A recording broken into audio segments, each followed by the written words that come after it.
तो कैसे हैं प्यारे बच्चों, एक नया चैप्टर आप लोगों के लिए क्विक रिवीजन के बेसिस पर ये चैप्टर लेकर आए हो। चैप्टर का नाम है मोशन। आप लोग 9th में पढ़कर आए होगे, 9th में पढ़कर आए हो। 10+2 AMU की तैयारी कर रहे हैं तो भाई ये चैप्टर सभी को पता है कितना इंपॉर्टेंट और कितना खास है, और चैप्टर है बहुत इंटरेस्टिंग। अगर आप लोगों ने इस चैप्टर को ध्यान से नहीं देखा तो ये मोए मोए कर देगा आपके एग्जाम में। तो इसको मोए मोए से बचाने के लिए आपको तैयारी अच्छी करनी पड़ेगी। इसके क्वेश्चंस भी लाजवाब रहते हैं और हर साल 2-3 क्वेश्चन इस चैप्टर से बनते ही हैं। तो ये चैप्टर बहुत मार्क्स स्कोरिंग है। मेरे साथ बने रहेंगे तो चैप्टर की आपको फुल प्रिपरेशन हो जाएगी, बहुत अच्छे से आप तैयार कर लोगे इस चैप्टर को। और इस चैप्टर के बाद हम इस चैप्टर के प्रैक्टिस क्वेश्चंस भी लेकर आए हैं, जो कि अपने आप में लगभग 70 या 80 क्वेश्चन होंगे। तो कहीं ना कहीं आपकी तैयारी में मोए मोए हो जाएगा। तो बिना किसी देरी के चलिए शुरू करते हैं। तो सबसे पहले इसके अंदर हम पढ़ने वाले हैं वो है ये कि एक्चुअल में मैं इस पूरे चैप्टर को पॉइंट टू पॉइंट समझाऊंगा, तो समझने की कोशिश करना। अगर आपको रिजोल्यूशन साफ नहीं दिखाई दे रहा होगा वीडियो का, तो वीडियो का रिजोल्यूशन आप बढ़ा लें तो आपको क्लियर दिखाई देना शुरू हो जाएगा। ठीक है, तो डेफिनेशंस पर आ रही है बात। तो डेफिनेशंस क्या है, हमसे कह रहा है मोशन की डेफिनेशन। तो सबसे पहला आता है मोशन। तो मोशन कहते हैं किसको है, देखिएगा कोई ऑब्जेक्ट, अगर यहाँ मैं हूँ, मैं खड़ा हूँ, अगर मैं ताउम्र यहीं ऐसे ही खड़ा रहूँगा तो मेरी पोजीशन चेंज नहीं होगी, टाइम के रिस्पेक्ट में मेरी पोजीशन चेंज नहीं होगी। दैट्स वाई पोजीशन चेंज ना होने की वजह से मेरे पास किसी तरह का कोई मोशन नहीं होगा। तो इसका मतलब ये पता चला हमें कि मोशन तब होता है जब ऑब्जेक्ट की पोजीशन टाइम के साथ चेंज हो रही हो। ठीक है, अगर कोई ऑब्जेक्ट टाइम के साथ अपनी पोजीशन को चेंज कर रहा है तो आप ये कह सकते हो कि वो ऑब्जेक्ट मोशन में है। ठीक है, तो मोशन की डेफिनेशन क्लियर है, टाइम के रिस्पेक्ट में किसी भी ऑब्जेक्ट की पोजीशन का चेंज होना, दैट इज कॉल्ड मोशन। ये समझने के बाद में अब आपसे आता है यहां पर कि कोई ऑब्जेक्ट अगर रेस्ट में है तो इसको कैसे बताओगे। अगर कोई ऑब्जेक्ट अपनी पोजीशन को चेंज नहीं कर रहा टाइम के रिस्पेक्ट में, वो जहां था वहीं है, टाइम के रिस्पेक्ट में उसकी पोजीशन चेंज नहीं हो रही। टाइम के रिस्पेक्ट का मतलब ये है कि टाइम तो बढ़ता जा रहा है लेकिन उसकी पोजीशन चेंज नहीं हो रही, तो आप ये कह सकते हैं कि उस ऑब्जेक्ट के पास मोशन नहीं है। ठीक है, तो वो ऑब्जेक्ट रेस्ट में कहलाएगा। तो ये भी आपका क्लियर हो चुका है। इसके बाद अब 2 तरह की क्वांटिटी आती हैं। फिजिकल क्वांटिटीज को 2 तरह से डिवाइड किया गया है, ये भी ध्यान रखना। एक होती है स्केलर क्वांटिटी और दूसरा होता है वेक्टर क्वांटिटी। स्केलर क्वांटिटी और वेक्टर क्वांटिटी में क्या फर्क होता है बता देता हूं। स्केलर क्वांटिटी जस्ट एक नंबर होता है, लेकिन वेक्टर क्वांटिटी मैग्नीट्यूड के साथ, नंबर के साथ उसका डायरेक्शन भी बताया जाता।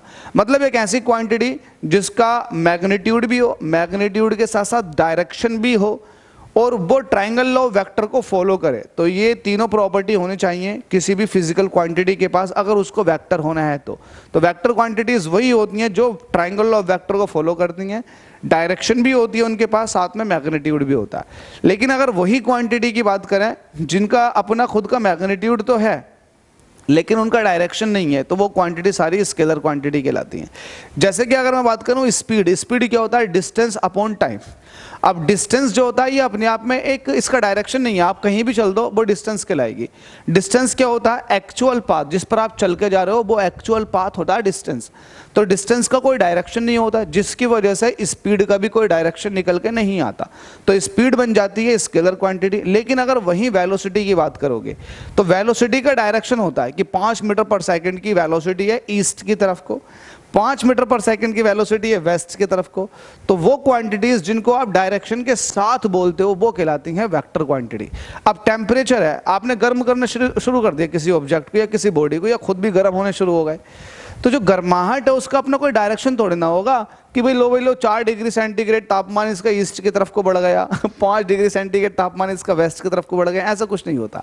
तो स्केलर क्वांटिटी आपको क्लियर, उनके पास डायरेक्शन नहीं होती, और वेक्टर क्वांटिटी उनके पास डायरेक्शन होती है। कुछ बेसिक चीज़ें याद कर लीजिएगा, जैसे कि फोर्स जो होता है ये वेक्टर क्वांटिटी है। हमेशा याद रखना, फोर्स को जब भी लगाया जाता है तो आप ये बताते हो कि मैंने 5 न्यूटन का फोर्स लगाया ईस्ट की तरफ को।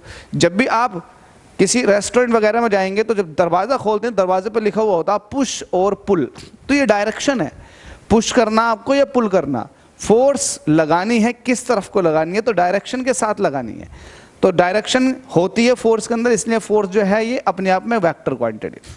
वहीं डिस्प्लेसमेंट ये भी वेक्टर क्वांटिटी और वेलोसिटी ये भी वेक्टर क्वांटिटी है। तो वेक्टर क्वांटिटीज में 3 को तो आपको बेसिक याद करना, एक याद और कर लेना, दैट इज एक्सेलरेशन। एक्सेलरेशन जो होता है ना वो भी वेक्टर क्वांटिटी होता। वहीं अगर मैं बात करूं स्केलर क्वांटिटी, कहीं लिखा हुआ है कि स्केलर क्वांटिटी, यस ऊपर लिखा हुआ है। स्केलर क्वांटिटी के पास डायरेक्शन नहीं होती है, तो उसमें डिस्टेंस हो गया फेमस, वॉल्यूम हो गया, डेंसिटी हो गया, टाइम हो गया, एरिया हो गया, टेम्परेचर हो गया, एनर्जी। ध्यान रखना बहुत इंपॉर्टेंट है, एनर्जी पूछ लेता है कि एनर्जी किस तरह की क्वांटिटी है, तो याद रखना स्केलर क्वांटिटी, क्योंकि एनर्जी का कोई डायरेक्शन नहीं है। ठीक है। स्पीड, ये डिस्टेंस अपॉन टाइम होता है, तो स्पीड का अपना कोई डायरेक्शन, देखो स्पीड जो निकलती है वो निकलती है डिस्टेंस की वजह से। ठीक है, तो डिस्टेंस स्केलर है तो स्पीड भी स्केलर हो जाएगी। वर्क या फिर एनर्जी, वर्क हो गया या फिर एनर्जी हो गई, ये दोनों ही स्केलर क्वांटिटी है। वहीं पावर, ये भी स्केलर क्वांटिटी है, क्योंकि पावर जो होता है वो होता है रेट ऑफ डूइंग वर्क, मतलब W/T। W मतलब वर्क जो है वो अपने आप में स्केलर है, तो पावर भी अपने आप में स्केलर हो जाएगी। तो स्केलर क्वांटिटी और वेक्टर क्वांटिटी के बारे में आपने सीख लिया। अब कुछ वेक्टर्स के बारे में सीख लेते हैं। आप लोगों ने इतना कुछ नहीं सीखा होगा 9th में, तो मैं यहाँ समझा देता हूँ वेक्टर क्या होते हैं। देखो वेक्टर वो होता है जिसको आप इस तरह से रिप्रेजेंट करते हो, इसका अपना एक एरो भी होता है। एरो को बोलते हो आप हेड, ये जो ऊपर वाला होता है इसको हेड बोलते हैं, और पीछे वाला हिस्सा होता है टेल। ये जो इसका हेड का डायरेक्शन है, ये डायरेक्शन ऑफ वेक्टर होता है। ठीक है, और ये इसका पूरा मैग्नीट्यूड कहलाता है, यहां से लेकर यहां तक ये क्या कहलाएगा, इसका मैग्नीट्यूड। जितना बड़ा आप वेक्टर बनाओगे इसका मतलब मैग्नीट्यूड भी उसका उतना ही ज्यादा होगा, तो ये मैग्नीट्यूड को बताता। ठीक है, तीन चीजें हैं इसमें, मैग्नीट्यूड, डायरेक्शन मतलब हेड के थ्रू, और टेल जो है इसका बैकवर्ड पॉइंट है। तो ये वेक्टर हो गया। अब आपसे पूछ रहा है कि वेक्टर तो पता है आपको, लेकिन इक्वल वेक्टर किसको कहोगे? देखो इक्वल वेक्टर उनको ही कहा जाता है जिनका डायरेक्शन भी सेम हो और उनका मैग्नीट्यूड भी सेम हो। अगर मैं ये कह रहा हूं कि आपने 5 न्यूटन का फोर्स लगाया है ईस्ट में, तो इक्वल वेक्टर पाने के लिए आपको अगेन 5 न्यूटन का फोर्स लगाना पड़ेगा ईस्ट में, तो ये आपके पास एक वेक्टर हो गया। और ऐसे वेक्टर को कहोगे इक्वल वेक्टर। तो इक्वल वेक्टर वो होते हैं जिनका magnitude as well as direction दोनों क्या होती हैं, सेम होती हैं। तो ऐसे वेक्टर जिनका मैग्नीट्यूड डायरेक्शन दोनों सेम हो उनको कहते हैं इक्वल वेक्टर। डेफिनेशंस के तौर पे आपसे पूछ सकता, अच्छा अपोजिट वेक्टर क्या होते हैं? ऐसे वेक्टर जो पैरेलल में होते हैं और एक दूसरे के अपोजिट होते हैं। अगर एक का जो पॉइंट ऑफ एप्लीकेशन है इस तरफ को है, तो दूसरा जो होगा वो पीछे की तरफ को होगा, तो ऐसे वेक्टर कहलाते हैं अपोजिट वेक्टर। ये ए वेक्टर है और ये बी वेक्टर है। तो आप कह सकते हो कि ए वेक्टर जो है उसका डायरेक्शन अपोजिट है बी वेक्टर के। मैग्नीट्यूड इक्वल है या नहीं वो अलग बात है, मैं डायरेक्शन के हिसाब से बात कर रहा हूं। ठीक है, तो होप सो आपको अपोजिट वेक्टर भी समझ में आ गया होगा। इसके बाद में यूनिट वेक्टर, ये बहुत इंपॉर्टेंट रोल प्ले करता है यूनिट वेक्टर। ध्यान रखना 11th में आप बहुत ज्यादा इसके बारे में पढ़ेंगे। तो यूनिट वेक्टर किसको बोलते हैं? एक ऐसा वेक्टर जिसका मैग्नीट्यूड 1 हो, 1 क्या, एक ऐसा वेक्टर जिसका मैग्नीट्यूड 1 हो वो कहलाता है यूनिट वेक्टर। तो यूनिट वेक्टर की बेसिक डेफिनेशन में, यूनिट वेक्टर की बेसिक डेफिनेशन में आपको पता होना चाहिए मैग्नीट्यूड कितना होने वाला, मैग्नीट्यूड कितना होने वाला है यूनिट। तो यूनिट मैग्नीट्यूड है, ठीक है, यूनिट का मतलब 1, तो जिसका मैग्नीट्यूड 1 हो वो कहलाता है यूनिट वेक्टर। यूनिटी होना चाहिए मैग्नीट्यूड। तो ये भी क्लियर हो गया, बेसिक चीजें थी। इसके बाद में नल वेक्टर, नल वेक्टर क्या कहलाता? जिसका मैग्नीट्यूड 0 है, जिसका मैग्नीट्यूड क्या है 0। अगर मैं कह रहा हूं magnitude of A vector, magnitude को इस तरह की ब्रैकेट में दिखाते हैं। मैग्नीट्यूड का मतलब होता है वैल्यू, कितनी वैल्यू है इसकी।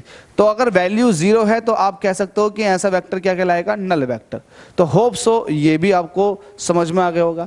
अच्छा नल वेक्टर है तो जिसका मैग्नीट्यूड 0, तो इसकी डायरेक्शन तो अनडिटरमाइंड होती है, क्या पता किधर को लग रहा है, क्योंकि इसका मैग्नीट्यूड ही 0 है। वैल्यू का जब वैल्यू नहीं है तो पता कैसे लगेगा कि आपने किस तरफ को लगाया। तो ये बेसिक चीजें थी, होप सो इतना क्लियर हो गया होगा। क्विक रिवीजन है, जितना हो सके वीडियो को जल्दी से शेयर कर दें, जल्दी शेयर कर दें और दोस्तों को बताएं कि यार यहाँ पर फ्री ऑफ कॉस्ट फिजिक्स की क्लास ली जा रही है 10+2 के लिए। अगला है डिस्टेंस। देखो डिस्टेंस मैंने आपको पहले ही बता दिया, डिस्टेंस वो होता है जिस पर हम एक्चुअल में चलते हैं। तो ये एक्चुअल पाथ ट्रैवल्ड, सिंपल से डेफिनेशन, डिस्टेंस वो होता है जिस पर हम एक्चुअल में चलते हैं। आप एक्चुअल में चल के जा रहे हो, वो डिस्टेंस है। अगर मैं ये कह रहा हूं कि आप जो है इस कर्व पर चल के गए हो, यहां से ए से बी तक गए हो और आप चल करके गए हो इस पर इस तरह से, तो ये आपने डिस्टेंस चली है, ये डिस्टेंस हो गई। ठीक है, पीले कलर का जो है ये डिस्टेंस है। लेकिन अगर डिस्प्लेसमेंट की बात करूंगा तो डिस्प्लेसमेंट पॉइंट टू पॉइंट होता है। आप शुरुआत में कहां थे और फाइनल कहां पहुंच गए, ये डिस्प्लेसमेंट होता है। ठीक है, तो डिस्प्लेसमेंट जो है आप फाइनली कहां हो और कहां से गए, है ना, उन दोनों के बीच की जो शॉर्टेस्ट डिस्टेंस है ना वही डिस्प्लेसमेंट कहलाता। डिस्प्लेसमेंट का भी जिक्र करेंगे, फिलहाल डिस्टेंस तो आपको पता चल चुका है ना, the actual length of the path covered by a moving body, ठीक है, जो हम एक्चुअल में पाथ ट्रैवल करते हैं ना वही कहलाता है डिस्टेंस। इसके बाद में डिस्प्लेसमेंट की बात कर लेते हैं। तो डिस्प्लेसमेंट पीछे निकल गया, होप सो। डिस्प्लेसमेंट कहाँ गया, डिस्प्लेसमेंट का जिक्र नहीं है। चलो मैं बता देता हूँ, इसमें ही होगा शायद डिस्प्लेसमेंट, ऊपर नहीं है भाई, इसमें भी नहीं है। चलो डिस्प्लेसमेंट नहीं भी दे रखा तो कोई दिक्कत नहीं है, मैंने तो आपको बता दिया ना कि ये डिस्प्लेसमेंट है, डिस्प्लेसमेंट है, और ये पीला वाला क्या है, डिस्टेंस है। तो डिस्टेंस क्या होता है, डिस्प्लेसमेंट क्या होता है, क्लियर। तो डिस्प्लेसमेंट जो है ये शॉर्टेस्ट है, ए और बी के बीच की सबसे छोटी जो दूरी है वही डिस्प्लेसमेंट कहलाएगी, और डिस्टेंस वो होती है जिस पर हम एक्चुअल में चल के जाते हैं। अब आपको बताएं डिस्टेंस जो है, डिस्टेंस ये वाली, ये डिस्प्लेसमेंट के बराबर भी हो सकती है और डिस्प्लेसमेंट से बड़ी भी हो सकती है। डिस्प्लेसमेंट के बराबर भी हो सकती है, डिस्प्लेसमेंट से बड़ी भी हो सकती है। बड़ी तो यहाँ दिखाई दे रही है, अगर मैं ए को और बी को ऐसे ले लेता हूँ और मैं कहता हूँ कि मैं ए से बी की तरफ को गया, तो डिस्टेंस भी यही होगी और डिस्प्लेसमेंट भी यही होगा। तो इन दोनों केसेस में डिस्टेंस डिस्प्लेसमेंट के इक्वल। तो वही कह रहा हूं कि डिस्टेंस डिस्प्लेसमेंट इक्वल भी हो सकता है और डिस्टेंस जो है वो डिस्प्लेसमेंट से बड़ी भी हो सकती है, ध्यान देना। तो यहां पर वही लिखा हुआ है कि डिस्टेंस और डिस्प्लेसमेंट का अगर मैग्नीट्यूड लोगे तो ये एक के बराबर भी हो सकता है और एक से बड़ा भी। इससे ये पता चल रहा है कि डिस्टेंस जो है, डिस्टेंस ये बड़ी भी हो सकती है, बराबर भी हो सकती है, किसके, डिस्प्लेसमेंट के। ठीक है भाई, बात तो क्लियर है ना, यस। तो ये वाली बात मैंने आपको पॉइंट टू पॉइंट समझा दी, बहुत अच्छे से क्लियर करके इसको रखना, ठीक है। अब देखो इस चीज को प्रैक्टिकली आप करके देख सकते हो और यहां भी आप समझ सकते हो। मैं कह रहा हूं कि आप जो है ए से A B plus B C, तो A B plus B C, आप ए से बी तक गए हो, बी से सी तक गए हो, ठीक है। सवाल ये है कि आप ए से बी तक गए, बी से फिर सी तक गए, तो आपने कितना डिस्टेंस चला, 12 ये चले आप और 13 ये, तो 12 और 13 कितने हो गए, ओ सॉरी 12 ये चले, 5 ये, तो 12 5 कितने होगा, 17। तो जो आपका डिस्टेंस होगा वो 17 सेंटीमीटर का होगा। लेकिन अगर आप ये देखोगे कि डिस्प्लेसमेंट कितना हुआ, तो डिस्प्लेसमेंट को इससे मतलब है कि आप शुरू में कहाँ थे और फाइनली आप पहुंचे कहाँ। तो इन दोनों के बीच का ये शॉर्टेस्ट पाथ ये डिस्प्लेसमेंट कहलाएगा, जो कि पाइथागोरस थ्योरम से 13 सेंटीमीटर का आ जाएगा। तो डिस्प्लेसमेंट जो है छोटा हो गया, डिस्टेंस है, तो वही तो कह रहे हैं डिस्प्लेसमेंट जो है वो छोटा होगा, डिस्टेंस है। तो डिस्टेंस जो है डिस्प्लेसमेंट के बराबर भी हो सकती है हमेशा और डिस्प्लेसमेंट से बड़ी भी हो सकती है, कभी छोटी नहीं होगी डिस्टेंस डिस्प्लेसमेंट से। तो आपने ये वाला सब कुछ कवर कर लिया। तो इसके अंदर अब एक पॉइंट आता, बहुत पूछा जाता, गाड़ियों के अंदर आपने देखा होगा ओडोमीटर। ओडोमीटर जो होता है ना व्हीकल्स के अंदर लगा होता है, अगर आपकी बाइक है तो बाइक के अंदर जो मीटर लगा हुआ होता है ना वो ओडोमीटर होता है। तो पूछ रहा है कि odometer is a device installed in the vehicles which measure the distance travelled bye a vehicle. Vehicle ने कितनी डिस्टेंस ट्रैवल करी है ये ओडोमीटर बताता। आपको दे देगा कि ओडोमीटर किस लिए यूज होता है, तो डिस्टेंस कितनी चली है ऑब्जेक्ट ने उसको नापने के लिए ओडोमीटर का इस्तेमाल करते हैं, और जनरली ये व्हीकल्स के अंदर लगा हुआ होता, ठीक है। अब यहां पर एक अगला पॉइंट, ये वाला पॉइंट कवर कर लिया, ये वाला पॉइंट देखेंगे। Distance is a scalar quantity. Scalar quantity है, ये मैंने आपको बहुत अच्छे से एक्सप्लेन कर दिया, मैं इन सबको मिटा रहा हूं क्योंकि आप ये सब जान चुके हो, अब आपके लिए ये जरूरी नहीं है, रट गया, ठीक है भाई। अब आगे चलते हैं, डिस्टेंस का भी हो गया, डिस्प्लेसमेंट के बारे में बता चुका हूं मैं। अब डिस्प्लेसमेंट पे ज्यादा डिस्कशन नहीं करेंगे। डिस्प्लेसमेंट की अपनी एक डायरेक्शन भी है, तो वो वेक्टर क्वांटिटी भी है, क्योंकि डायरेक्शन है ना उसकी, ए से बी तक अगर ऑब्जेक्ट गया तो ए से बी की तरफ को गया है, तो ये डिस्प्लेसमेंट की डायरेक्शन हो गई। तो डायरेक्शन भी होती है डिस्प्लेसमेंट की, ठीक है। तो ये सब मैंने आपको समझा दिया। अब आगे चलते हैं, हमसे कह रखा है एक बेसिक सा डिफरेंस बताओ डिस्टेंस और डिस्प्लेसमेंट के बीच में। तो बेसिक से डिफरेंस क्या है, पहला तो ये है कि डिस्टेंस जो है वो स्केलर है, डिस्प्लेसमेंट जो है वेक्टर है, ठीक है। डिस्टेंस जो है वो डिस्प्लेसमेंट के बराबर भी हो सकती है और उससे बड़ी भी हो सकती है। वहीं अगर डिस्प्लेसमेंट की बात करोगे तो वो डिस्टेंस के बराबर भी हो सकता है और डिस्टेंस से छोटा भी हो सकता है डिस्प्लेसमेंट, ठीक है। डिस्प्लेसमेंट वेक्टर क्वांटिटी है, तो सो ये पॉजिटिव भी हो सकती है, निगेटिव भी हो सकती है और जीरो भी हो सकती है। लेकिन डिस्टेंस कभी भी जो है ना निगेटिव नहीं हो सकती, वो या तो वो जीरो होगी या फिर उसकी पॉजिटिव वैल्यू होगी। तो ये सारी बातें आप अच्छे समझ के चलना है। अब इसके बाद हम पढ़ेंगे यूनिफॉर्म मोशन। यहां से चीजें बढ़िया होनी शुरू हो जाती हैं, क्योंकि अभी तक आपने कुछ नहीं पढ़ा, डिस्टेंस डिस्प्लेसमेंट के बारे में जाना, आपने मोशन के बारे में जाना, ठीक है। तो डिस्टेंस डिस्प्लेसमेंट और मोशन के बारे में ही अभी तक आपने समझा है, स्केलर वेक्टर क्वांटिटी के बारे में समझा। अब चीज यहां से स्टार्ट होती है यूनिफॉर्म मोशन। यूनिफॉर्म मोशन क्या है? देखो मैं आपसे कह रहा हूं कि आपके पास बाइक है और एक बहुत लंबा खाली रोड है, और मैं कह रहा हूं कि आपसे चलाओ, तो आप क्या करोगे? आप उसको चलाओगे, आप बाइक चलाओगे, और आपने बाइक की स्पीड कर रखी है फिक्स, ना तो बढ़ रही है और ना घट रही है। तो ऐसी मोशन को जिसमें टाइम के साथ जो है ना स्पीड या फिर वेलोसिटी में वेरिएशन ना आए, तो ऐसी मोशन को कहा जाता है यूनिफॉर्म मोशन। क्या कहा जाता है? Uniform motion. Motion of a body is said to be uniform if body covers equal distances in equal interval of time, है ना। इक्वल टाइम में इक्वल डिस्टेंस अगर ट्रैवल कर रही है बॉडी, तो आप कहोगे कि उसकी मोशन जो है वो यूनिफॉर्म मोशन है। समझ गए? लेकिन शर्त होना चाहिए कि इक्वल डिस्टेंस में इक्वल टाइम में इक्वल डिस्टेंस ट्रैवल करे। अगर 5 मिनट में आप बाइक से 10 किलोमीटर जा रहे हो, तो अगले 5 मिनट में भी आपको 10 किलोमीटर जाना है। अगर आप ऐसा कर रहे हो तो आपकी मोशन कहलाएगी यूनिफॉर्म मोशन। क्लियर है? तो मोशन कहलाएगी यूनिफॉर्म मोशन। अगर ऐसा नहीं है तो आपकी मोशन की कैटेगरी चेंज हो जाएगी, आपकी मोशन कहलाएगी फिर नॉन यूनिफॉर्म मोशन। तो ये बेसिक सी चीज याद रखना, यूनिफॉर्म मोशन कौन सी होती है, समझ गए आप लोग? बहुत अच्छा। अब इसके बाद आता है the distance time graph for uniform motion is a straight line. मतलब क्या है बात? अब आपको डिस्टेंस टाइम ग्राफ पर करनी है, तो आप ग्राफ ले लो ना, फिर ये टाइम है और ये डिस्टेंस है, डिस्टेंस टाइम ग्राफ। अब हाफ से बात कही जा रही है यूनिफॉर्म मोशन की।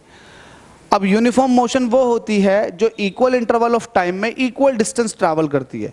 तो टाइम भी बढ़ेगा और डिस्टेंस भी इक्वल बढ़ेगी। तो बढ़ने का मतलब ये है कि इक्वल इंटरवल ऑफ टाइम में इक्वल डिस्टेंस ट्रैवल करेगा। तो इसको आप ये कहोगे कि टाइम के साथ डिस्टेंस भी कुछ इस तरह से बढ़ रही है। तो ये एक स्ट्रेट लाइन आ गई। अगर आप कह रहे हो कि यार ये बॉडी 1 सेकंड में 1 मीटर चली है, तो अगले 1 सेकंड में, मतलब 2 सेकंड हो जाएंगे टोटल, अगले 2 सेकंड में 2 मीटर चलेगी, है ना। और फिर 3 सेकंड में कितनी हो जाएगी? 3 सेकंड में 3 मीटर हो जाएगी। तो इक्वल इंटरवल ऑफ टाइम में अगर बॉडी इक्वल डिस्टेंस ट्रैवल कर रही है तो वो कहलाएगी यूनिफॉर्म मोशन। तो ये यूनिफॉर्म मोशन का ग्राफ है, ठीक है। बहुत काम का ग्राफ है, इसलिए दिमाग से इसको समझ के चलना। इसके बाद आता है non uniform motion. Non uniform motion क्या? मैंने कहा कि मोशन अगर यूनिफॉर्म ना है तो फिर नॉन यूनिफॉर्म होगी। इक्वल इंटरवल ऑफ टाइम में अनइक्वल डिस्टेंस है।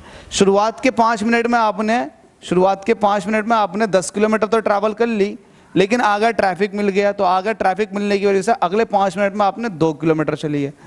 और फिर आगे आप चले तो आगे आपको कुछ नहीं मिला, दूर दूर तक बहुत रोड खाली थी, तो आपने 15 किलोमीटर चल गए अगले 5 मिनट में।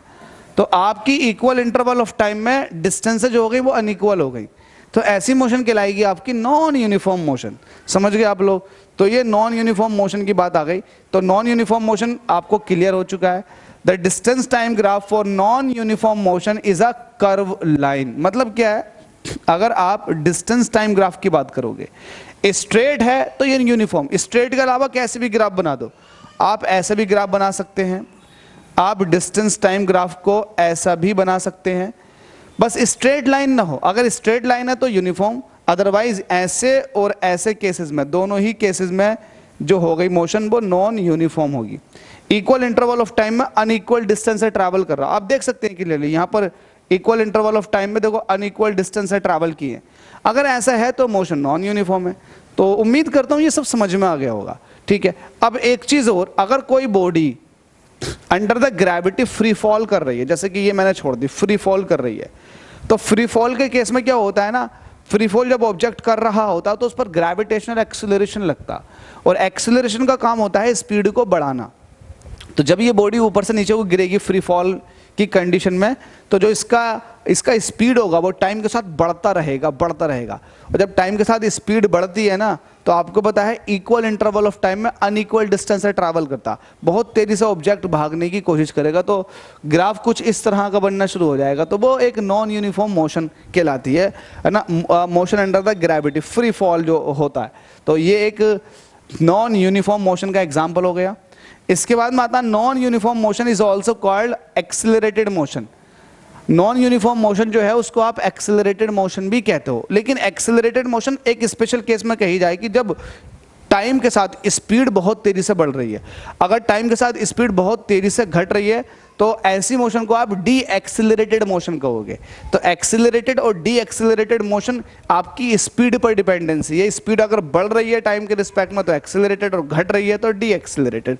ऐसे नहीं है कि ये ऑलवेज है, ऑलवेज नहीं है, ये तब है एक्सिलरेटेड मोशन जब आपकी स्पीड इंक्रीज हो रही है, एक्सिलरेशन है। जैसे कि ऑब्जेक्ट फ्री फॉल कर रहा अंडर द ग्रेविटी तो टाइम के साथ उसकी स्पीड बढ़ती है, ठीक है। तो ये भी समझ में आ गया होगा। अब कह रहा for a body to move in a non uniform motion is it. अगर ऑब्जेक्ट जो है नॉन यूनिफॉर्म मोशन में है तो फिर उसके पास क्या है, उसके पास बहुत सारी चीजें होती हैं, उसमें से ये सब लिखा हुआ है। अगर ऑब्जेक्ट नॉन यूनिफॉर्म मोशन में है तो changing its speed while moving in the same direction. तो भाई सेम डायरेक्शन में जा रहा होगा तो अपनी स्पीड को चेंज कर रहा होगा। बात सही है, मैंने आपको ये सब एक्सप्लेन कर दिए पॉइंट्स, इनकी अब जरूरत नहीं है। मैंने कहा था कि नॉन यूनिफॉर्म मोशन होती कब है, जब स्पीड बढ़ती है या फिर घटती है, ठीक है। तो इसकी स्पीड चेंज होगी तो नॉन यूनिफॉर्म मोशन का केस हो जाएगा। अगर उसकी डायरेक्शन चेंज हो रही है while moving with the same speed, देखो ये भी आप ध्यान में रखिएगा, अगर स्पीड भी सेम है, डायरेक्शन चेंज हो रही है, आप मुड़ रहे हो, आप 5 किलोमीटर प्रति घंटे की रफ्तार चल रहे हो, लेकिन डायरेक्शन अगर आपकी चेंज हो रही है तब भी आपका नॉन यूनिफॉर्म मोशन का केस बन जाएगा। क्योंकि डायरेक्शन चेंज हो रही है ना, तो डायरेक्शन चेंज होने की वजह से, डायरेक्शन जब चेंज होती है ना तो वेलोसिटी चेंज हो जाती है, और जब वेलोसिटी चेंज होती है ना तो एक्सीलरेशन आ जाता है। तो ये चेंज इन वेलोसिटी की वजह से तो एक्सीलरेशन आ जाता। जब एक्सीलरेशन आ गया आपके पास तो आपकी मोशन जो है अब यूनिफॉर्म मोशन नहीं रही, नॉन यूनिफॉर्म मोशन का कैटेगरी में पहुंच गई। तो ध्यान देना है आपको कि आपको डायरेक्शन भी चेंज नहीं करनी है। कभी आप सोचो कि यार मेरी स्पीड तो फिक्स है लेकिन डायरेक्शन तो चेंज हो रही है, उसकी वजह से आपकी मोशन नॉन यूनिफॉर्म हो गई। अगर दोनों ही चेंज हो जाए तब भी तो यार ये आपका नॉन यूनिफॉर्म मोशन का केस बन जाएगा, स्पीड भी चेंज हो जाए, डायरेक्शन भी चेंज हो जाए।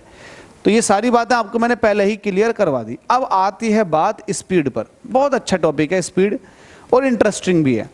मैं ये कह रहा हूं कि आप 10 किलोमीटर चल गए 5 मिनट में तो आपकी स्पीड कितनी हो गई, 10 किलोमीटर को 5 से डिवाइड कर दो तो आपकी स्पीड निकल कर आ जाएगी। तो स्पीड क्या होता है, किसी पर्टिकुलर टाइम इंटरवल में आप कितना डिस्टेंस चले हो वो स्पीड को बताता।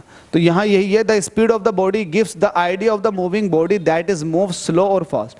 भाई स्पीड ही होती है जो आइडिया देती है कि ऑब्जेक्ट स्लो चल रहा है या फास्ट चल रहा है। और स्पीड जो होता है वो होता है डिस्टेंस ओवर टाइम। बहुत इंपॉर्टेंट फॉर्मूला है +2 की तैयारी करने वालों, बच्चों, बालकों, कन्याओं, महिलाओं, ठीक है बेटा, बहुत इंपॉर्टेंट फॉर्मूला है। स्पीड इज इक्वल टू होता है डिस्टेंस अपॉन टाइम। इसका यूनिट क्या होगा, इसका यूनिट, स्पीड का यूनिट वही होगा जो डिस्टेंस अपॉन टाइम का होगा। डिस्टेंस का होता है मीटर और टाइम का होता है सेकंड, तो मीटर पर सेकंड, ठीक है। यूनिट पे भी फोकस करना है, मीटर पर सेकंड। इसके बाद में आपको पता चल चुका है, ये सब हो गया। अब इसके बाद पहले इसको मिटा देता हूं। स्पीड पे कहानी चल रही है, स्पीड के बारे में समझा दिया। अब बात आगे लेके चलते हैं। फोन किसका आ रहा है मेरे फोन पे, ओहो, चलो बाद में बात करेंगे। ऐसा यूनिट मैंने आपको बता दी, मीटर पर सेकंड होती है, no doubt. Speed is scalar quantity, it is always positive. देखो स्पीड जो होती है ना, स्पीड ये हमेशा, स्पीड जो होती है हमेशा स्केलर क्वांटिटी होगी, हमेशा। क्यों? क्योंकि आपको पता है स्पीड जो होता है वो डिस्टेंस अपॉन टाइम से निकाला जाता। स्पीड किससे निकाला जाता है, डिस्टेंस अपॉन टाइम से। फोन आ रहा है बार बार, तो मैं थोड़ा जो है ना इसको बंद कर देता हूं। स्पीड किससे निकाला जाता है, डिस्टेंस अपॉन टाइम से। तो स्पीड निकाला जाता है डिस्टेंस अपॉन टाइम से। डिस्टेंस स्केलर है और टाइम भी स्केलर है, तो स्पीड भी स्केलर क्वांटिटी होगी। तो ध्यान देना है, स्पीड क्या है, ये स्केलर क्वांटिटी है, और स्केलर क्वांटिटी कभी भी निगेटिव नहीं हो सकती, और ये हमेशा पॉजिटिव होती हैं। तो मैंने ये यहाँ पर लिखा हुआ है कि ये हमेशा पॉजिटिव होंगी। वेक्टर क्वांटिटी में भी पॉजिटिव, में भी निगेटिव और जीरो, बट स्केलर क्वांटिटी कभी भी निगेटिव नहीं होती, ऑलवेज पॉजिटिव। तो ध्यान देना है, ऑलवेज पॉजिटिव। अब बात आती है स्पीडोमीटर की। देखो व्हीकल्स के अंदर ओडोमीटर भी लगा हुआ होता है, स्पीडोमीटर भी लगा हुआ होता है, दोनों मीटर लगे हुए होते हैं। स्पीडोमीटर किसको बताता, speedometer of a vehicle measure the instantaneous speed of a vehicle.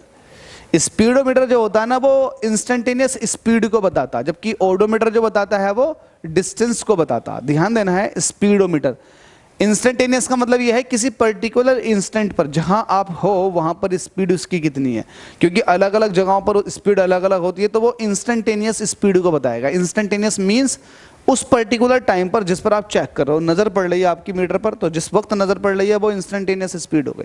ठीक है, ये सारी बातें क्लियर होने के बाद अब बात आती है एवरेज स्पीड की। एवरेज स्पीड का भी कॉन्सेप्ट बड़ा सिंपल सा है और अच्छा भी है। एवरेज स्पीड जो कहलाती है ऑब्जेक्ट की, एवरेज स्पीड, क्या एवरेज हुआ स्पीड का, तो ये होता है total distance travelled upon total time taken. ध्यान देना, जब भी आपसे एवरेज स्पीड पूछेगा तो आप टोटल डिस्टेंस देख लो और टोटल टाइम देख लो, बस खत्म, यही है total distance upon total time. तो ये हो गया एवरेज स्पीड। थियोरेटिकल पार्ट नहीं है, न्यूमेरिकल टाइप है, क्योंकि इसमें क्वेश्चंस बनेंगे एवरेज स्पीड के ऊपर, अच्छा क्वेश्चन बनता है। तो एवरेज स्पीड में जब भी आ जाए तो total distance upon total time. ठीक है, एक इंपॉर्टेंट फॉर्मूला बता रहा हूं, अगर आप ए से बी तक जा रहे हो और बी से सी तक जा रहे हो, ए से बी तक की डिस्टेंस भी डी है और बी से सी तक की डिस्टेंस भी डी है। यहां पर स्पीड आपकी v1 है, यहां पर स्पीड आपकी v2 है, डिस्टेंस सेम है, तो जाहिर सी बात है यहां टाइम आपको t1 लगेगा, यहां टाइम आपको t2 लगेगा। तब यहां आपसे एवरेज स्पीड पूछेगा, तो ये हो जाएगा 2v1 v2 upon v1 plus v2, ये वाला फॉर्मूला। ठीक है, एवरेज स्पीड का ध्यान देना है, बहुत खास फॉर्मूला है, क्योंकि न्यूमेरिकल बने हैं इस पर, बहुत अच्छे अच्छे एग्जाम में पूछे गए।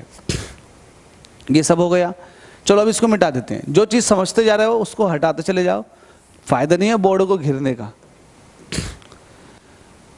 इसके बाद आता है यूनिफॉर्म, थोड़ा सा छोटा और छोटा, अरे भाई और बाप रे, ये है यूनिफॉर्म स्पीड। यूनिफॉर्म स्पीड की बात चल रही है और कांस्टेंट स्पीड। अभी आपको बताया था स्पीड यूनिफॉर्म क्या होगी। यूनिफॉर्म मोशन जो होती है यूनिफॉर्म स्पीड के थ्रू बता सकते हो आप। यूनिफॉर्म मोशन में आपने ये कहा था कि इक्वल इंटरवल ऑफ टाइम में इक्वल डिस्टेंस ऑब्जेक्ट ने ट्रैवल की थी, तो वैसे ही तो यहाँ यूनिफॉर्म स्पीड की बात चलेगी। यूनिफॉर्म स्पीड का मतलब ये है कि स्पीड चेंज नहीं हो रही। यहाँ पर आपको लिखा हुआ और कांस्टेंट स्पीड, मतलब स्पीड में कोई बदलाव नहीं आ रहा। अगर टाइम के साथ स्पीड में चेंजेस नहीं आए तो ऐसी स्पीड को आप कहोगे कांस्टेंट स्पीड या फिर uniform speed. A body has uniform speed if it travels equal distance in equal interval of time, जैसे कि आपका यूनिफॉर्म मोशन के अंदर था, खत्म बात। अगर वेलोसिटी की बात करें, वेलोसिटी क्या होती है, देखो वेलोसिटी का कॉन्सेप्ट अलग है, स्पीड से अलग है। स्पीड का आपने समझ लिया, सब कुछ समझ लिया, एवरेज स्पीड क्या होती है और जी स्पीड क्या होती है, और ये पॉजिटिव भी होती है हमेशा, ये स्केलर क्वांटिटी होती है। 4-5 पॉइंट्स बहुत खास थे। वैसे ही अगर मैं वेलोसिटी की बात करूं तो वेलोसिटी के अंदर कुछ एडिशनल पॉइंट्स मिल जाते हैं आपको। वेलोसिटी क्या होती है, पहली बात तो ये है कि वेलोसिटी जो होती है वो एक्चुअल में डिस्प्लेसमेंट अपॉन टाइम होता, कि ऑब्जेक्ट ने कितना डिस्प्लेसमेंट चला और कितने टाइम में। लेट अस सपोज कि आप यहां से स्टार्ट हुए और टाइम चलता गया चलता गया चलता गया और आप जो है घूम फिर के यहीं पर आ गए, तो सवाल किया जाएगा कि आपका डिस्प्लेसमेंट कितना हुआ। अब डिस्प्लेसमेंट जो होता है वो होता है final point, final position minus initial position.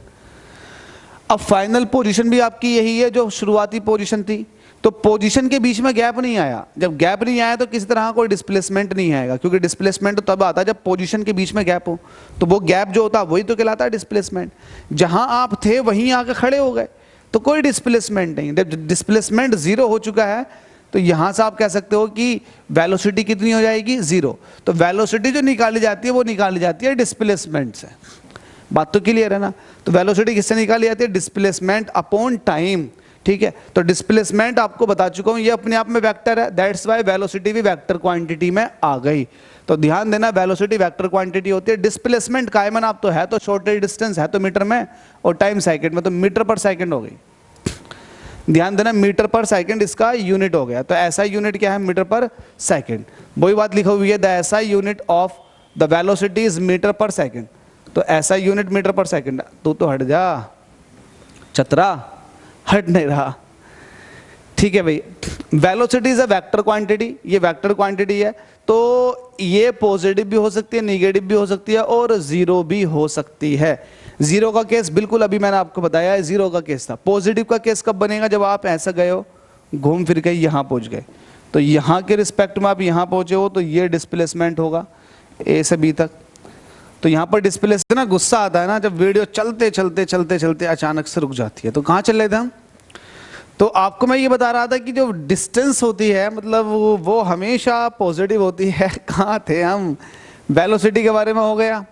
अब देखिएगा वेलोसिटी का सारा कॉन्सेप्ट क्लियर। देखो वेलोसिटी हमेशा पॉजिटिव होती है, निगेटिव होती है और जीरो भी हो सकती है। क्यों हो सकती है? क्योंकि वेलोसिटी अपने आप में एक वेक्टर क्वांटिटी है और जितनी भी वेक्टर क्वांटिटीज होती हैं वो सब पॉजिटिव, निगेटिव और जीरो हो सकती हैं, नो डाउट। ठीक है, तो आगे चलते हैं। अब आपके पास आता है एवरेज वेलोसिटी का कॉन्सेप्ट। तो एवरेज वेलोसिटी क्या होती है? देखो जब भी आपको एवरेज वेलोसिटी कैलकुलेट करनी हो तो आप ये देखो शुरुआत में उसकी वेलोसिटी कितनी थी और फाइनल वेलोसिटी कितनी है और उसका आप 2 से डिवाइड करके एवरेज निकाल सकते हैं। तो एवरेज वेलोसिटी बड़ी सिंपल है, आप इनिशियल वेलोसिटी और फाइनल वेलोसिटी को जोड़ो और 2 से डिवाइड कर दो, बस खत्म। यह है एवरेज वेलोसिटी का कॉन्सेप्ट। इसके बाद आगे देखते हैं, आगे क्या है हमारे पास। देखो पूरा चैप्टर है वही है। इसके बाद आता है यूनिफॉर्म वेलोसिटी। देखो वेलोसिटी यूनिफॉर्म तब कही जाती है जब उसकी वैल्यू चेंज ना हो, ना डायरेक्शन चेंज हो, ना साथ में उसका मैग्नीट्यूड चेंज हो। अगर मैग्नीट्यूड और डायरेक्शन दोनों में कोई चेंजेस नहीं आ रहे हैं तो वेलोसिटी कही जाती है कांस्टेंट वेलोसिटी या फिर यूनिफॉर्म वेलोसिटी। तो क्लियर याद रखना, यूनिफॉर्म वेलोसिटी क्या होती है, कांस्टेंट वेलोसिटी क्या होती है।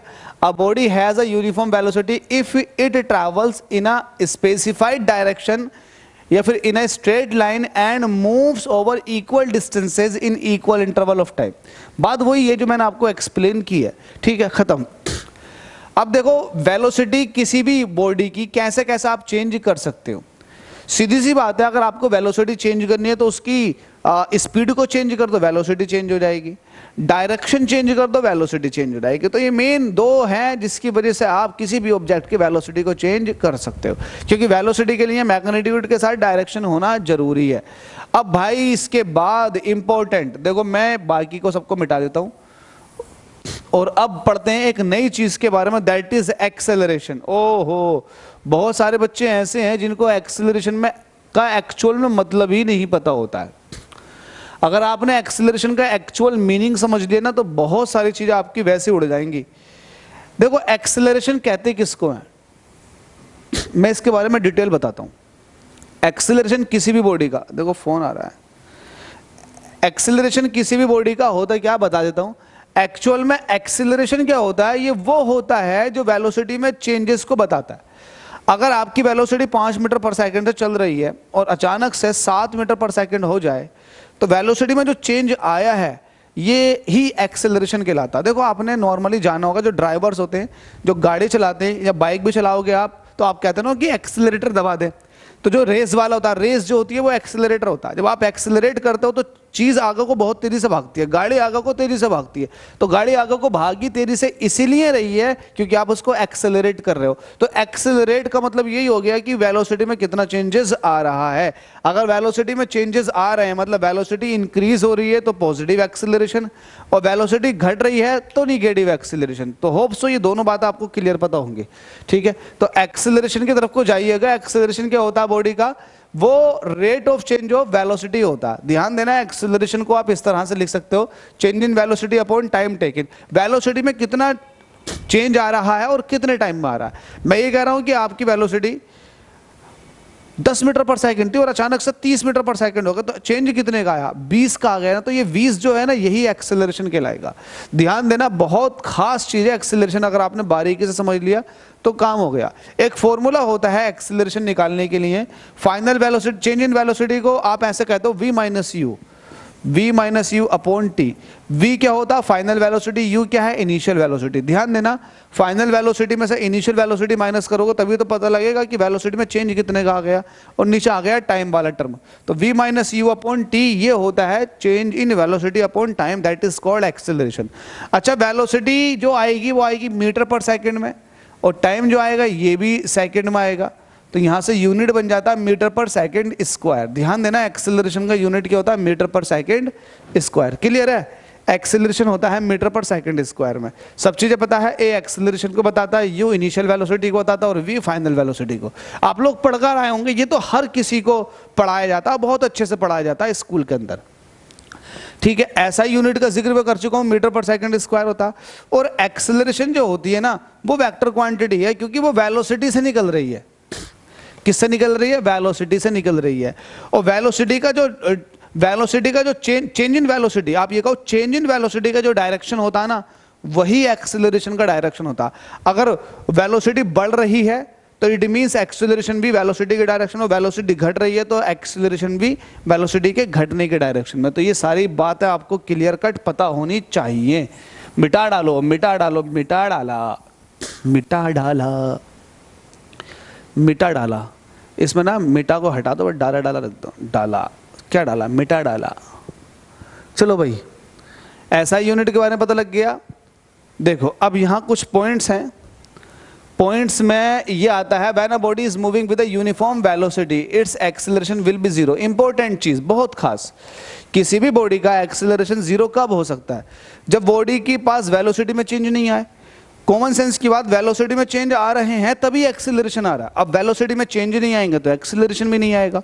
तो सीधी सी बात है, अगर वेलोसिटी यूनिफॉर्म है तो एक्सेलरेशन जीरो, और वेलोसिटी चेंज हो रही है चाहे वो घटे या बढ़े तो इसका मतलब एक्सेलरेशन है।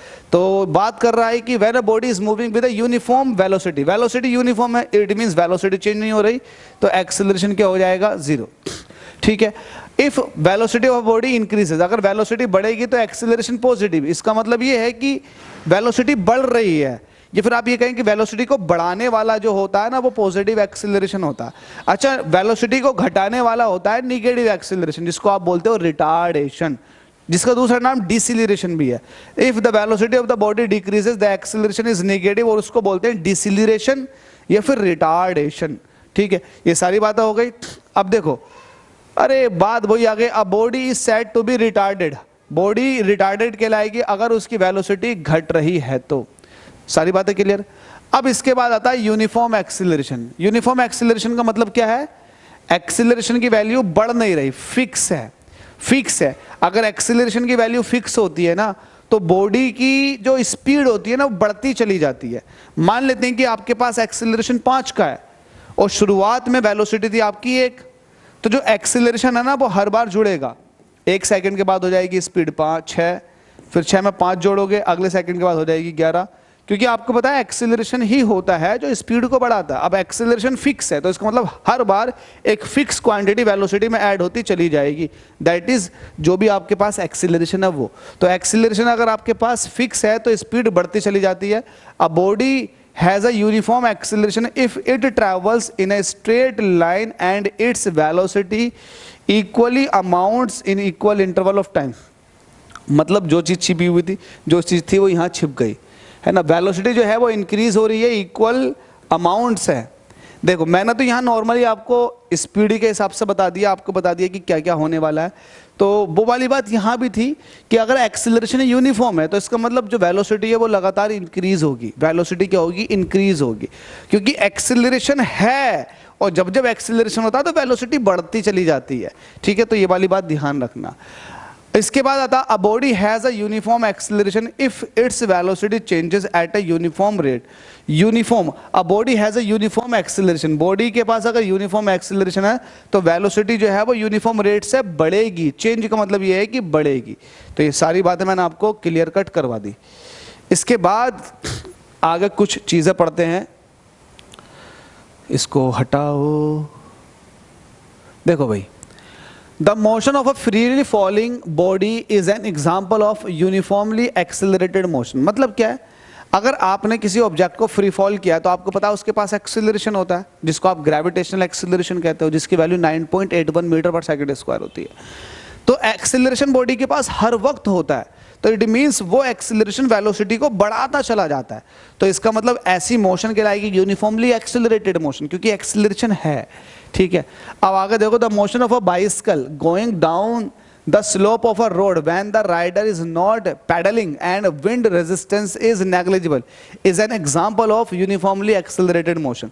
क्या है, अगर आपकी साइकिल एक ढाल से उतर रही है, यहां से उतर रही है, कुछ इस तरीके से उतर रही है आपकी साइकिल, आप यहां बैठे हो, साइकिल उतर रही है, नीचे को उतर रही है साइकिल आपकी, तो साइकिल ऑटोमेटिक भागेगी, ऑटोमेटिक उसकी स्पीड बढ़ती चली जाएगी। तो ये भी यूनिफॉर्मली एक्सेलरेटेड मोशन का एग्जांपल है, ये कहना चाह रहा था।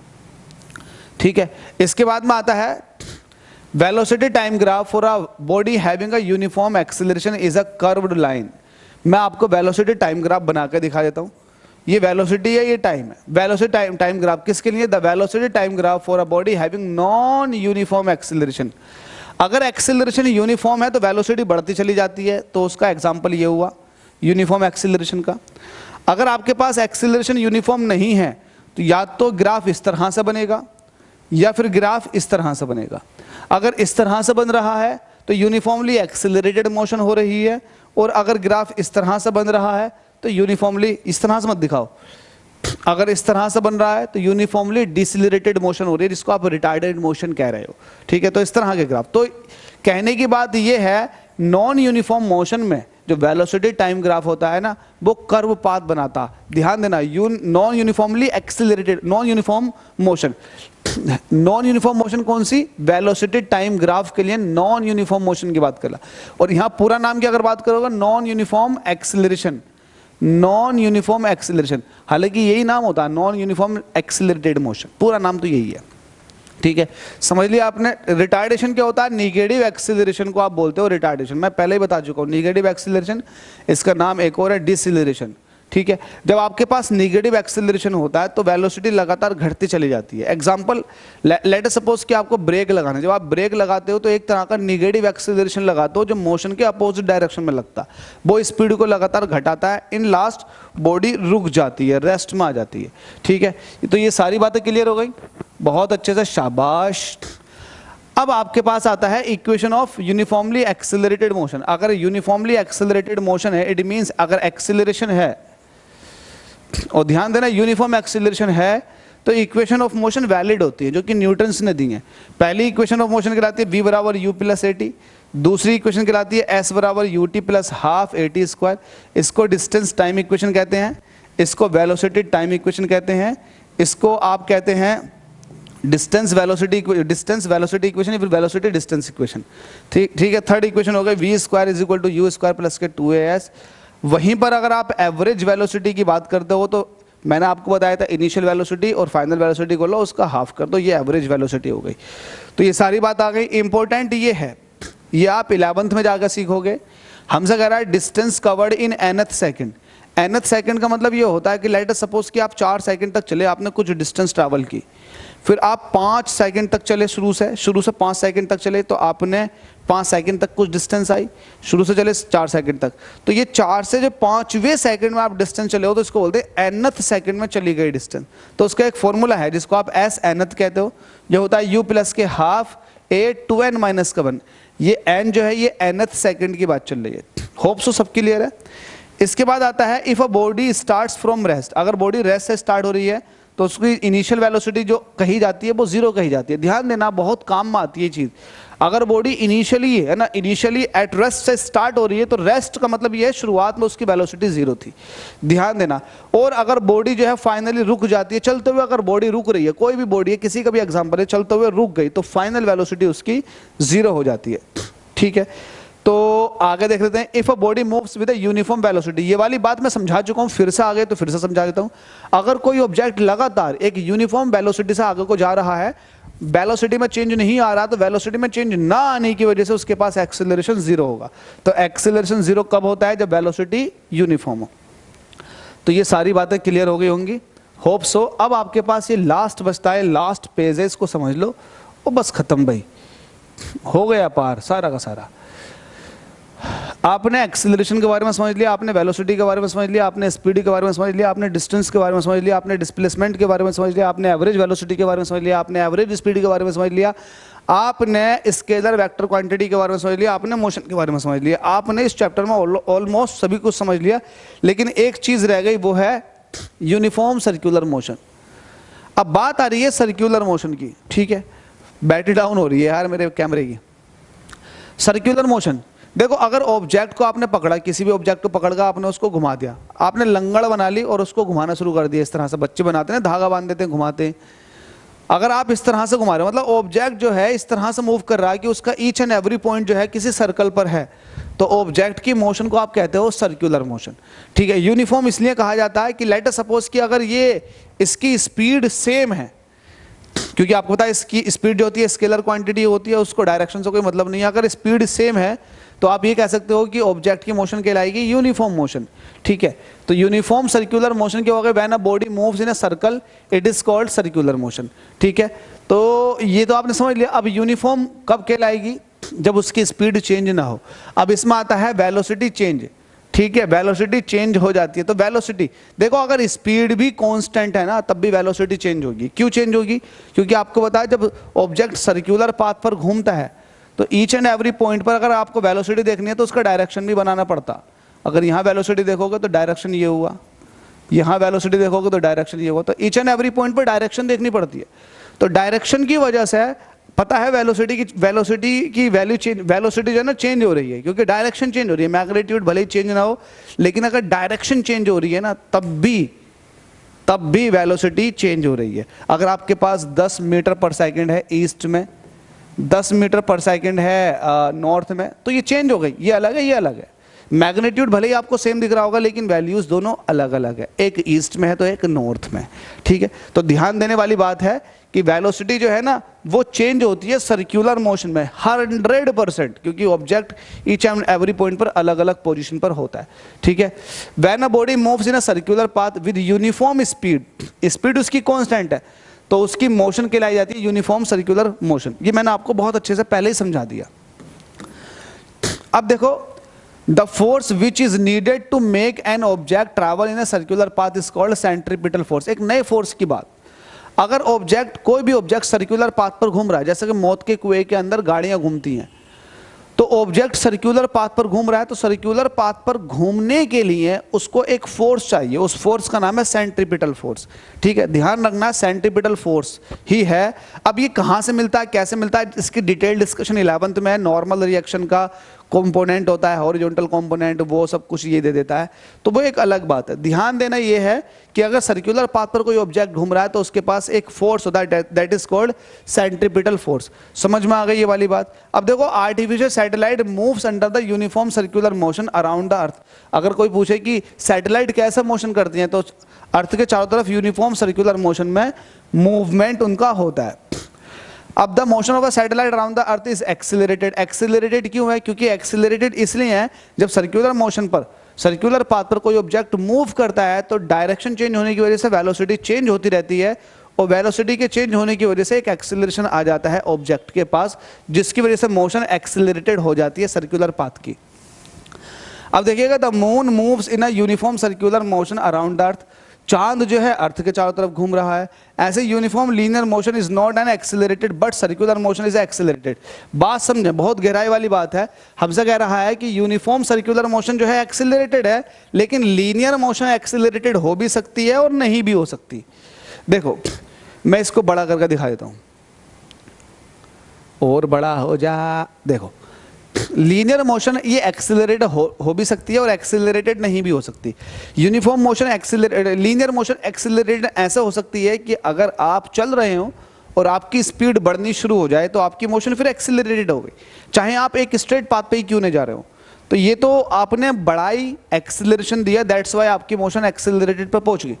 लेकिन जो सर्कुलर मोशन होती है ना, ऑब्जेक्ट अगर सर्कुलर पाथ पर घूम रहा है तो उसकी स्पीड या वेलोसिटी का मैग्नीट्यूड वो फिक्स होगा, लेकिन वेलोसिटी की डायरेक्शन बदलने की वजह से ना एक एक्सेलरेशन आ जाएगा, क्योंकि वेलोसिटी की डायरेक्शन चेंज होने से वेलोसिटी आ गई, और जब वेलोसिटी में चेंजेस आ गया और वेलोसिटी में जब चेंज आ जाता है तब एक्सेलरेशन आता है। एक्सेलरेशन होते ही वेलोसिटी में चेंज अपॉन टाइम है, ठीक है। तो आपके पास एक्सेलरेशन आ गया। तो सर्कुलर मोशन आप जब भी कहो, आप कहो यूनिफॉर्मली एक्सेलरेटेड मोशन। लेकिन अगर लीनियर का केस है तो वहां पर एक्सेलरेटेड मोशन हो भी सकती है, डी एक्सेलरेटेड मोशन भी हो सकती है, और यूनिफॉर्म मोशन भी हो सकती है, ठीक है। तो ये सारी बातें आपको नोट करके चलनी है। ये वाला पॉइंट भी क्लियर करा दिया। इसके बाद आता है when a body moves with a constant speed but its direction changes then the velocity changes, है ना, और मोशन कहलाएगी यूनिफॉर्मली एक्सेलरेटिंग। बात समझ में आ गई? यही बात तो मैं आपसे बहुत बार डिस्कस कर चुका हूं। इसके बाद में आता है अगर आपको calculate the speed of a body in a circular motion, circular motion में अगर आपको स्पीड कैलकुलेट करनी है तो स्पीड होता है डिस्टेंस अपॉन टाइम, और डिस्टेंस निकाली जाती है सर्कुलर पाथ पर इस सर्कल की सरकमफ्रेंस है। ध्यान देना, सरकमफ्रेंस अपॉन टाइम ये हो जाएगी स्पीड, तो स्पीड इज इक्वल टू निकल कर आ जाएगी सरकमफ्रेंस अपॉन टाइम मतलब डिस्टेंस अपॉन टाइम।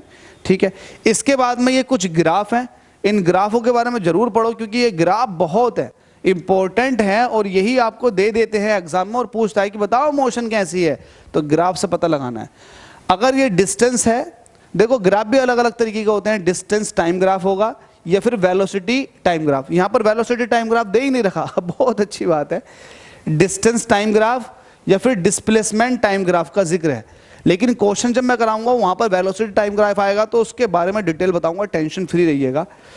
तो यहां पर डिस्टेंस टाइम ग्राफ की अगर ये ग्राफ कुछ इस तरह से है तो आप देखेंगे टाइम तो बढ़ रहा है लेकिन ऊपर को डिस्टेंस नहीं बढ़ रही। अगर चीज ऊपर को भागती, ग्राफ ऊपर को भागता तो चीज बढ़ती, लेकिन नहीं बढ़ रही। ग्राफ जो है एक पैरेलल लाइन है तो डिस्टेंस नहीं बढ़ रही, टाइम बढ़ रहा है डिस्टेंस नहीं बढ़ रही, तो ये एक तरह से बॉडी रुकी हुई है। टाइम बढ़ रहा है डिस्टेंस नहीं बढ़ रही, ऑब्जेक्ट चल ही नहीं रहा अपनी जगह से, जब चलेगा तो डिस्टेंस आएगी, चल ही नहीं रहा तो कहीं भी कोई किसी भी तरीके की कोई डिस्टेंस नहीं आ रही, ऊपर को नहीं जा रही डिस्टेंस, डिस्टेंस फिक्स हो गई, तो इसका मतलब बॉडी रुकी हुई है। अगर ऐसा है कि टाइम के साथ जो है डिस्टेंस भी बढ़ रही है, देखो कैसे बढ़ रही है, मैं यहाँ पर देखूंगा तो आप कहोगे कि टाइम ये हुआ डिस्टेंस ये हुई, यहाँ पर देखूंगा तो टाइम ये हुआ डिस्टेंस ये हुई, तो आप देखेंगे डिस्टेंस बढ़ रही है, ऊपर को भाग रहा है ग्राफ टाइम के साथ। तो टाइम के साथ अगर डिस्टेंस बढ़ रही है तो आप इस तरह की मोशन को कहोगे कांस्टेंट स्पीड, ऑब्जेक्ट के पास कांस्टेंट स्पीड है। और देखो टाइम के साथ जो है डिस्टेंस बहुत तेजी से बढ़ रही है तो आप इसको कहोगे नॉन यूनिफॉर्म मोशन का केस है, वेरिएबल स्पीड इस केस में। अब डिस्प्लेसमेंट का भी देखो, रेस्ट बॉडी के लिए डिस्प्लेसमेंट नहीं बढ़ता है, और अगर टाइम के साथ डिस्प्लेसमेंट बढ़ रहा है तो उसके पास कांस्टेंट वेलोसिटी है, और अगर टाइम के साथ वेलोसिटी कुछ इस तरह चेंज हो रही है तो आप ये कहोगे कि वेरिएबल वेलोसिटी है। तो बस यही था इस चैप्टर के अंदर, मैंने क्विक रिवीजन समझा दिया आपको। होप सो आपने इस लेक्चर के अंदर बड़ा एंजॉय किया होगा। वीडियो पसंद आए तो चैनल को सब्सक्राइब करें, जितना हो सके वीडियो को शेयर करें और सपोर्ट करें। आपका सपोर्ट चाहिए फिलहाल 10+2 वालों, आप जितना हो सके सपोर्ट करें। Thank you so much. इसकी एक्सरसाइज में आपसे मुलाकात करता हूँ।